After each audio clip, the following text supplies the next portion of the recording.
Hello बच्चों, कैसे हैं आप लोग। तो जैसे कि हम लोग ह्यूमन फिजियोलॉजी पढ़ रहे हैं, तो ह्यूमन फिजियोलॉजी का आज हमारा फोर्थ टॉपिक है वो कंप्लीट होने वाला है, जो है लोकोमोशन एंड मूवमेंट। अब यहाँ हम लोकोमोशन एंड मूवमेंट में मसल्स के बारे में बात कर रहे थे। तो यहाँ पे जो मेजरली क्वेश्चन पूछे जाते हैं, ठीक है, जिसमें हम लोग बात करें यदि बोर्ड के लेवल पे क्वेश्चन पूछा जाए तो मोस्टली इस मैकेनिज्म का, जो आज हम लोग पढ़ने वाले हैं, इस मैकेनिज्म से ही क्वेश्चन बनता है यदि हम 2 या 3 नंबर की बात करें।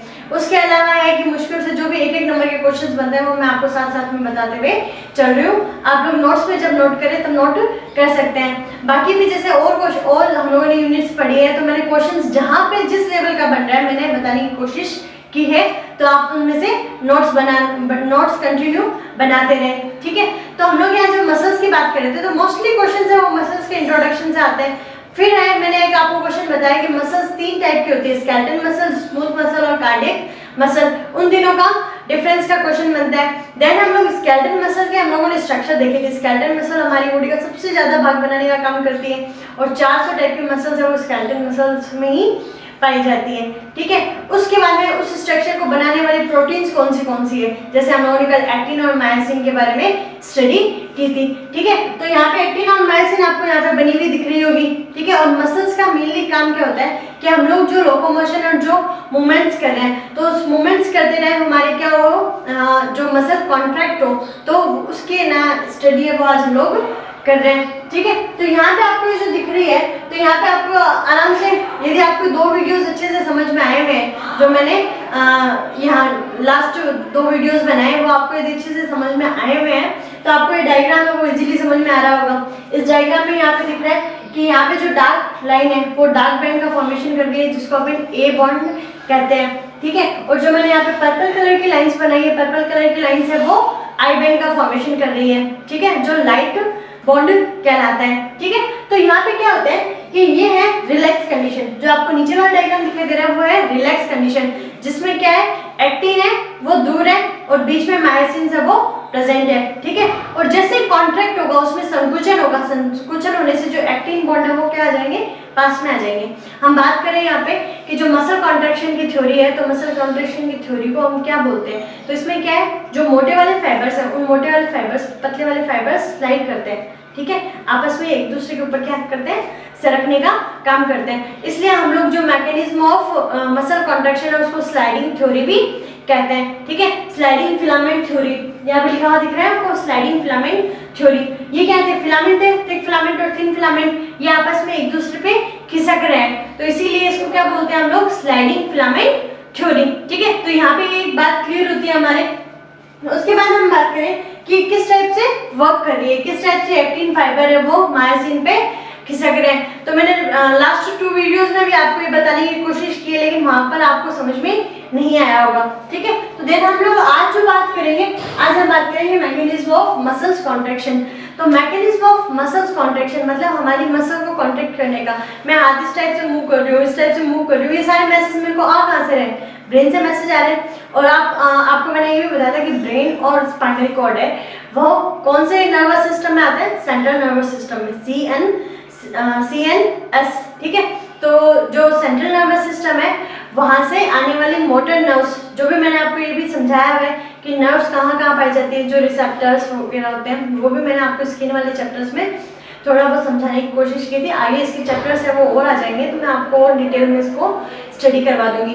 तो हम लोग बात करें नर्व्स की, तो नर्व्स में अपने को जितने भी मैसेज बाहर से मिलते हैं, जितने भी स्टिमुलाई है वो बाहर से मिल रही है। लाइक मैं यहाँ पे टच कर रही हूँ, इसकी स्टिमुलाई मेरे को कहाँ से मिल रही है, बाहर से मिल रही है। अब ये बाहर से मैसेज मिलने वाला है, उसको मेरे ब्रेन तक लेके जाने वाली मसल्स रहेगी, वो कौन सी रहेगी, सेंसरी नर्व, जो हमारी संवेदी तंत्रिका तंत्र है, ठीक है। और वहां से कि मेरे को यहाँ से हटवाना है या नहीं, टच मेरे को अच्छा लग रहा, ठीक है, तो वो मैसेज कौन लेके आएगी, हमारे मोटर नर्व, जो ब्रेन से स्पाइनल कोड से हमारे हैंड तक वापस रिटर्न आएगी, ठीक है। तो यहाँ मसल कॉन्ट्रैक्शन को आपको पूछा जाएगा, मसल कॉन्ट्रैक्शन को कंट्रोल करने का काम किसका होता है, तो वो कंट्रोल करने का काम होता है CNS का, जो सेंट्रल नर्वस सिस्टम है। तो सेंट्रल नर्वस सिस्टम से सबसे पहले क्या आएगी, मोटर नर्व आएगी। मोटर नर्व की बात करें, चालक तंत्रिका, ठीक है, चालक तंत्रिका वो मैसेज लेके आएगी कि मेरे को हाथ को इस टाइप से मूव करना है, मुझे उंगलियों को मूव करना है, ठीक है। तो यहाँ पे जो मोटर नर्व मैसेज लेके आएगी, तो मोटर नर्व जो मैसेज लेके आएगी तो उस तंत्रिका से क्या रिलीज होगा, ठीक है, तो उस तंत्रिका से रिलीज होगा ACH, एसिटाइल कोलिन है वो रिलीज होगा। और एसिटाइल कोलिन को कौन ऑब्जर्व करेगा, जो मसल के ऊपर वाली लेयर है। और मैंने कहा था कि मसल के ऊपर पाई जाने वाली लेयर होती है वो कौन सी होती है, सार्कोलेमा। तो सार्कोलेमा इसको क्या करेगी, ऑब्जर्व करेगी, मतलब ऑब्जर्व करेगी। और ऑब्जर्व करने के बाद में आगे की जो भी प्रोसेस है उसके कॉन्ट्रैक्शन की, उसके रिलैक्स होने की, तो वो सारी की सारी कॉन्ट्रैक्शंस की मैकेनिज्म है वो चलती रहेगी, ठीक है। तो हम यहाँ पे आज जो बात करने वाले वो इसी मेथड की बात करने वाले। तो यहाँ पे आपको मैंने शॉर्ट फॉर्म में थ्योरी लिख के दी है, ठीक है। तो जहाँ आपको ये डायग्राम समझ में आ जाएगा तो ये थ्योरी समझना कोई बड़ी महाभारत नहीं है, आप इजीली समझ सकते हैं, ठीक है। तो आपको यहाँ पे डायग्राम जो दिखाई दे रहा है, तो यहाँ पे आपको एक येलो लाइन दिखाई दे रही होगी, ठीक है। तो येलो लाइन दिखाई दे रही है, इस येलो लाइन में यहाँ ये जो पूरी की पूरी येलो लाइन है ये क्या है, सार्कोलेमा। और सार्कोलेमा मैंने आपको बताया था कि किसी भी मसल का जो आउटर कवरिंग होती है वो क्या कहलाती है, सार्कोलेमा। उसकी जो प्लाज्मा मेम्ब्रेन होती है वो क्या कहलाती है, सार्कोलेमा। अब इस सार्कोलेमा है, इस पे यहाँ पे क्या पाए जाते हैं, ACH रिसेप्टर्स। ACH रिसेप्टर्स का मतलब जो ACH को ग्रहण करेंगे, ठीक है। और यहाँ पे मैंने आपको ये जो बना हुआ दिखाई दे रहा है, आप लोगों ने 8th और 10th क्लास में पढ़ा होगा कि तंत्रिका तंत्र होते हैं, उसमें दो भाग होते हैं, एक तो डेंड्रोइट्स और एक एक्सोन, ठीक है।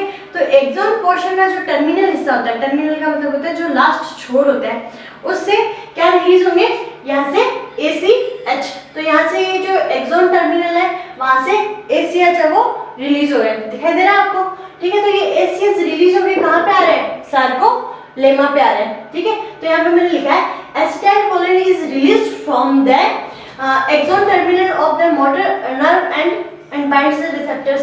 ये जो मोटर नर्व एंडिंग है, ठीक है। तो यहाँ पे क्या हो रहा है, ACH रिलीज हो रहा है और बाइंड किसके साथ में हो रहा है, ACH रिसेप्टर्स के साथ में बाइंड हो रहा है। अब ACH रिसेप्टर्स के साथ में बाइंड होते हैं, जैसे ही न्यूरॉन है जो तंत्रिका है और यहाँ पे प्लाज्मा लेमा है, तो ये दोनों आपस में क्या है, जैसे ही मिल चुकी, ठीक है, मतलब उसके मसल के बाहर वाली झिल्ली और न्यूरॉन है वो आपस में इस टाइप से मिल चुकी है। मिलने के बाद में यहाँ पे जो जंक्शन बनता है वो क्या कहलाता है, न्यूरोमेम्ब्रेन जंक्शन कहलाता है, ठीक है। अब न्यूरोमेम्ब्रेन जंक्शन जैसे ही फॉर्मेट होगा, ठीक है, तो यहाँ पे जो सार्कोलेमा है इसमें एक्शन पोटेंशियल स्टार्ट हो जाएगा, ठीक है। मतलब बाहर से कोई स्टिमुलाई आई, अब स्टिमुलाई आती है उसमें क्या होंगे, संवेदन है वो प्रेरित होनी शुरू हो जाएंगे, मतलब एक्शन पोटेंशियल है वो जनरेट होना शुरू हो जाएगा।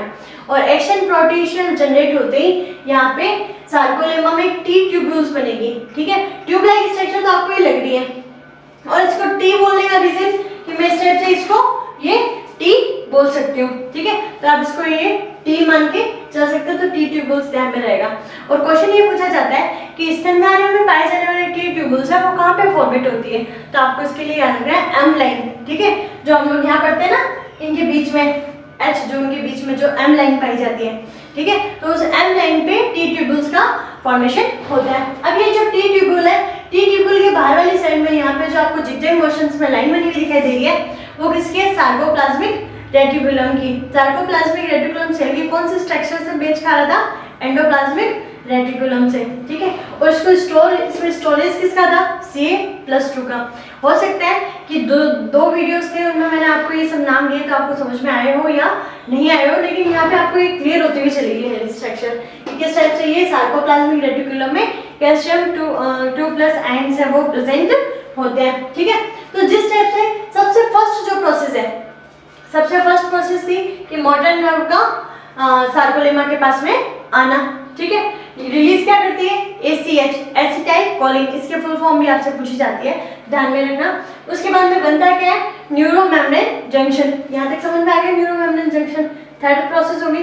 देन हम बात करें यहाँ पे एक्शन पोटेंशियल रिलीज हो रहा है, सार्कोलेमा में एक्शन पोटेंशियल रिलीज हो रहा है।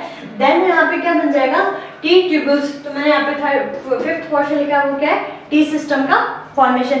तो यहाँ पे टी सिस्टम अब वो बन गया। टी सिस्टम बनते ही यहाँ पे जो सार्कोप्लाज्मिक रेटिकुलम है उसमें भरे हुए जितने भी स्टोर हुए हुए कैल्शियम आयंस है वो क्या हो जाएंगे, रिलीज हो जाएंगे। देख रहे हैं आपको ये रिलीज होते हुए, ठीक है। अब ये ये कैल्शियम आयंस रिलीज होने के बाद में जो मैंने कल आपको स्ट्रक्चर्स बताई थी, एक तो एक्टिन की बताई थी, एक मायोसिन की बताई थी, दिखाई दे रही है। तो यहाँ पे जो एक्टिन के स्ट्रक्चर है, तो एक्टिन के स्ट्रक्चर में क्या बताया था मैंने कि एक्टिन है वो जी एक्टिन से बने हुए एफ एक्टिन का पूरा फिलामेंट लाइक स्ट्रक्चर दिखाई दे रहा था आपको, ठीक है। तो ये येलो वाला पोर्शन थे वो क्या थे, जी एक्टिन। उसके बाद में ये जो ब्लू कलर का ये जो लाइन पूरा का पूरा इसको कवर कर रही थी वो कौन सी थी, ट्रोपोमाइसिन प्रोटीन। और यहाँ पे ये जो तीन मैंने कॉम्प्लेक्स प्रोटीन बनाई थी ये कौन सी थी, ट्रोपोनिन, ठीक है। जिन्होंने मेरे प्रीवियस वीडियोस नहीं देखे हैं तो वो आपको लास्ट में एंड कार्ड में डिस्क्रिप्शन में उसका आपको लिंक मैं दे दूंगी, तो आप वहाँ जाके ये देख सकते हैं। बिकॉज हर एक वीडियो में हर बात बताना एक्सप्लेन करना पॉसिबल नहीं है, तो आप वहाँ जाके देख लीजिएगा, ठीक है। तो ये एक्टिन है और एक्टिन में यहाँ पे जो ट्रोपोनिन के मैंने तीन पोर्शन बताए थे, टीपीसी था ट्रोपोनिन कैल्शियम आयन को बाइंड करने वाला, ठीक है। तो यहाँ पे क्या होगा कि कैल्शियम आयन है वो यहाँ पे बाइंड होने स्टार्ट हो जाएंगे। जैसे ही यहाँ पे कैल्शियम आयन बाइंड होगा, ठीक है, कैल्शियम आयन बाइंड होगा तो बाइंड होने पे जो एक्सपोजिंग मायोसिन बाइंडिंग साइट्स, मतलब कि ट्रोपोनिन सी पे जिस टाइप से आके कैल्शियम आयन अटैच हुआ तो वो क्या करेगा, उसको पुल करेगा, खींचने का काम करेगा, खींचेगा तो उसके नीचे जो दो और प्रोटीन्स थे लगी हुई, दो प्रोटीन्स जो एक ट्रोपोमाइसिन से भी अटैच थी, तो वो ट्रोपोमाइसिन भी क्या होगा, वहां से पुल होगा। वो कहाँ पाया जा रहा था, जो यहाँ पे मैंने आपको बताया था कि यहाँ पे ये स्ट्रक्चर है, इस स्ट्रक्चर पे यहाँ पे एक जो खांच है, जो जी एक्टिन के ऊपर खांच पाई जा रही है, उस खांच को कवर किए हुए है। अब जब तक वो कवर करके रखेगा मायोसिन उसमें अंदर नहीं जा पाएगा, ठीक है। लेकिन जैसे कैल्शियम आयन आया उसने क्या कर दिया, उसको पुल कर दिया, वहां से वो क्या कर दिया, एक्सपोज कर दिया। अब एक्सपोज करने के बाद जो मायोसिन है वो इजीली उससे क्या हो सकता है, बाइंड हो सकते हैं। देन हम बात करें कि यहाँ से पुल होने के बाद में यहाँ पे क्रॉस ब्रिज साइकिल का बनना शुरू हो जाएगा। मतलब क्रॉस ब्रिज का मतलब कि ये वाला जो हिस्सा है, ठीक है, इसके जितने भी हेड पोर्शन है, ठीक है, इस हेड पोर्शन पे एटीपी थी, ठीक है, एटीपी है वो क्या करेगी, जैसे ही ऊपर जो मैंने कहा था कि एक्टिन इस टाइप से और मायोसिन यू है, ठीक है, मायोसिन इसमें आएगा और इसको इस टाइप से पुल कर देगा।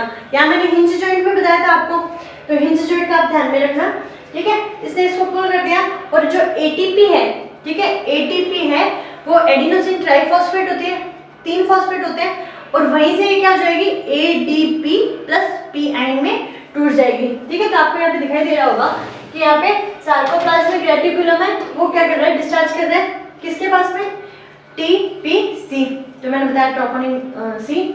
उसके बाद में यहाँ पे ट्रोपोमाइसिन मूव्स लेटरली, मतलब वो क्या करेगी, मूव करेगी और उसको मायोसिन बाइंडिंग साइड से उनको एक्सपोज कर देगी, ठीक है। देन एक्टिन और मायोसिन वो बाइंड होंगे, रिलीज क्या होगी, एटीपी प्लस पी आई, ठीक है। यहाँ पे जो फॉस्फेट आयन लिखा हुआ है और जो कैल्शियम आयन है वो वापस क्या हो जाएंगे, अपना काम करके फ्री हो जाएंगे, ठीक है। तो उसी टाइप से आप ये डायग्राम देखते हुए चलिए कि ये जो हेड पोर्शन है वो क्या कर रहा है, इसको इस साइड पे मूव कर रहा है। तो ये मैंने यहाँ पे एरो बना रखे हैं, जिससे क्या होगा कि यहाँ जो ये स्ट्रक्चर थी, ठीक है, मायोसिन की यहाँ पे मान लो यहाँ हेड है, ठीक है। अब ये हेड क्या कर रहे हैं, इस एक्टिन को अंदर की तरफ मूव करने का काम कर रहे हैं, ठीक है। तो ये डायग्राम आप स्टेप से ध्यान में रखना, ठीक है। ये किया, उसके बाद में क्या है, ट्रोपोमाइसिन ब्लॉक्स मायोसिन बाइंडिंग साइट्स। ट्रोपोमाइसिन वो वापस क्या होगा, उनको एक्टिन वाले पोर्शंस को बाइंड करने का काम कर देगा, मतलब उसको कवर कर लेगा जिससे मायोसिन है उस पर अटैच नहीं हो, ठीक है। देन हम बात करें calcium ion actively transported back into lumen of SR. जो एसआर की लुमेन है उसमें क्या होगा, कैल्शियम आयन है वो वापस मूव कर जाएगा, वापस से वहां पे चला जाएगा, ठीक है। तो कैल्शियम आयन वापस इसके पास चला जाएगा और ये वाली जो मसल फाइबर है वो वापस क्या हो जाएगी, रिलैक्स हो जाएगी। यहाँ मसल फाइबर क्या हो रही थी, कॉन्ट्रैक्ट हो रही थी, और यहाँ मसल फाइबर है वो वापस क्या हो जाएगी, रिलैक्स कंडीशन में आ जाएगी, ठीक है। तो इस टाइप से आपको ये मसल कॉन्ट्रैक्शन का डायग्राम है वो ध्यान में रखना है। सबसे पहले क्या हो रहा है कि मोटर नर्व आ रही है, मोटर नर्व एसीएच मतलब मैसेज लेके आ रही है, ठीक है, मैसेज मान के चल सकते हो। उस मैसेज को रिसीव किया किसने किया, सार्कोलेमा ने। सार्कोलेमा ने मैसेज रिसीव करते ही उसमें क्या होगा, कुछ ना कुछ स्ट्रक्चर्स फॉर्मेशन होगी। उसमें स्ट्रक्चर फॉर्मेशन हुई टी सिस्टम वाली, टी ट्यूब्यूल्स वाली। टी ट्यूब्यूल्स कहाँ पाई जाती है, एम लाइन पे। सार्कोप्लाज्मिक रेटिकुलम क्या रिलीज करेंगे, Ca+, उन Ca+ को ग्रहण कौन करेगा? Troponin C। ट्रोपोनिन C है वो उसको पुल करने का काम करेगा, तो ट्रोपोमाइसिन क्या करेगा? एक्टिन को एक्सपोज कर देगा। एक्टिन को एक्सपोज करने के बाद में जो मायोसिन के हेड थे वो एक्टिन को पुल करने का मतलब खींचने का काम करेंगे, जिससे क्या होगा कि जो मसल रिलैक्स कंडीशन में थी वो क्या हो जाएगी? कॉन्ट्रैक्ट हो जाएगी। और जैसे ही एडीपी प्लस पीआईन है वो रिलीज होते हैं, मतलब हमारी एनर्जी है वो रिलीज होती है, तो यहाँ पे क्या होगा कि ये इससे वापस नॉर्मल कंडीशन में आ जाएंगे। अब जैसे एनसीईआरटी में पूछा जाता है, एनसीईआरटी के जो क्वेश्चंस है उसके बेस पे आपको नीट वगैरह में जो क्वेश्चंस पूछे जाते हैं तो इनमें पूछा जाता है कि जब मसल कॉन्ट्रैक्ट होती है तो ए बेंड और आई बेंड पे क्या फर्क पड़ता है। ठीक है, ए बेंड और आई बेंड पे क्या फर्क पड़ता है, तो आप ध्यान में रखना। ए बेंड जो हमारा डार्क बेंड है उस पर कोई भी फर्क नहीं पड़ता, उसकी स्ट्रक्चर जो कि तो है वो बनी रहती है। लेकिन आई बेंड है, आई बेंड की स्ट्रक्चर में क्या हो फर्क पड़ा, आई बेंड है वो क्या हो जाएगा?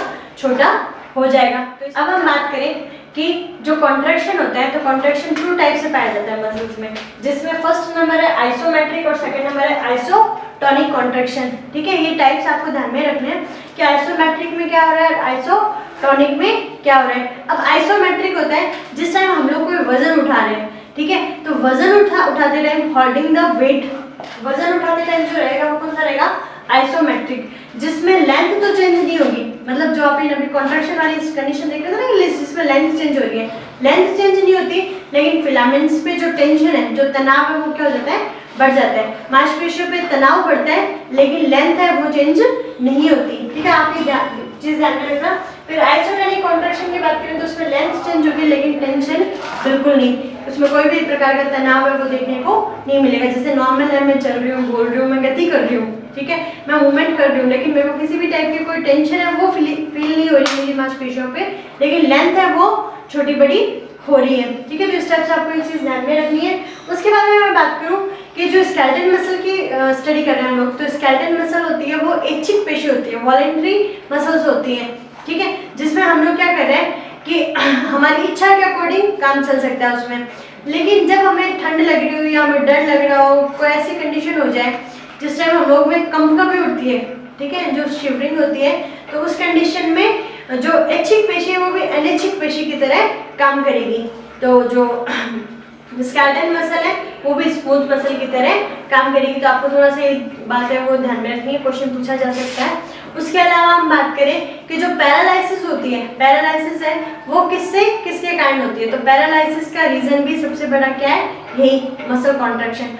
क्योंकि क्या होता है, सीएनएस के थ्रू मैसेज नहीं आएगा, सीएनएस के थ्रू मैसेज नहीं आएगा तो वो हिस्सा मूव नहीं कर पाएगा। तो मतलब मोस्टली हम लोग देखते हैं ना जो पैरालाइसिस वाले लोग होते हैं उनकी हाफ बॉडी में या फुल बॉडी में या किसी ऑर्गन में है वो मूव नहीं कर पा रहे। तो इस टाइप से आप लोग ये क्वेश्चन है वो अच्छे से देख लीजिएगा।